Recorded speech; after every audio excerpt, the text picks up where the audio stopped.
ইতিহাস কখনো কখনো ফিরে আসে, নতুন চরিত্র ভূখণ্ডেও পাওয়া যায় পুরাতন পদধ্বনি।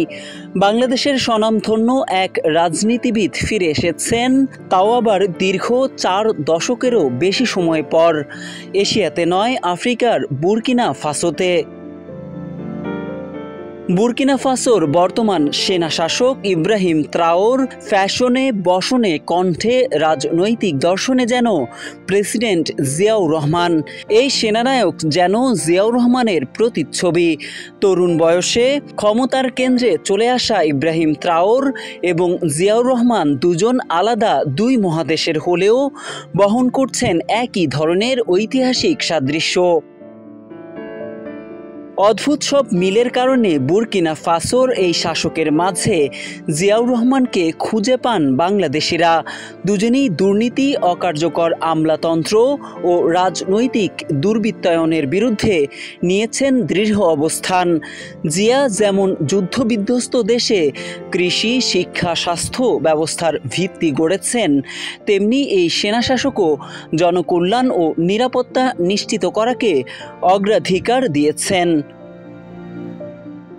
1975-এর পর ভয়াবহ রাজনৈতিক অস্থিরতা ও একের পর এক পাল্টাপাল্টি অভ্যুত্থানের সময় জিয়াউর রহমান বাংলাদেশের রাজনীতিতে উঠে আসেন। ঠিক একইভাবে 2022 সালে একাধিক অভ্যুত্থান ও সহিংসতায় জর্জরিত বুরকিনা ফাসোর নেতৃত্বে আসেন ইব্রাহিম ত্রাওর। দুই নেতারই ক্ষমতায় আসা ছিল সেনা বাহিনীর ভেতরের বিদ্রোহ ও জাতীয় প্রয়োজনের এক মিশেল।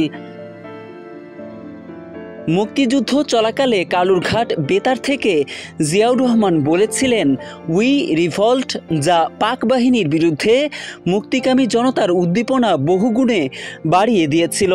তবে ত্রাওর ভাষণে সরাসরি রিভল্ট বা বিদ্রোহের কথা বলেননি, তবে তার কণ্ঠ বিদেশি আধিপত্য বিরোধী বিদ্রোহের প্রতিধ্বনি হয়ে উঠেছিল।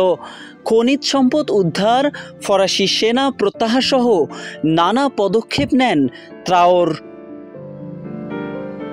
বাংলাদেশের ইতিহাসে জিয়াউর রহমান যেমন বাংলাদেশি জাতীয়তাবাদের প্রবর্তক, তেমনি যেন জিয়াকে অনুসরণ করেই একজন প্যান আফ্রিকান নেতা হিসেবে জাতীয়তাবাদের আহ্বান জানাচ্ছেন ত্রাওর। দুই নেতার মধ্যেই এক ধরনের সাইকোলজি দেখা যায়। দুজনই অস্থিতিশীল সময়ে জনগণের আস্থা পেয়েছেন। এক্সট্রিম মশার কয়েল প্ল্যান্ট ফাইবার দিয়ে তৈরি, তাই সহজে ভাঙে না, সুগন্ধিযুক্ত ও নিরবিচ্ছিন্নভাবে জ্বলে। ডেঙ্গু, চিকুনগুনিয়া বাহি সহ যে কোনো মশার বিরুদ্ধে দেয় এক্সট্রিম সুরক্ষা। তবে বিশেষজ্ঞরা বলছেন, দুজনের প্রেক্ষাপট কিন্তু পুরোপুরি এক নয়।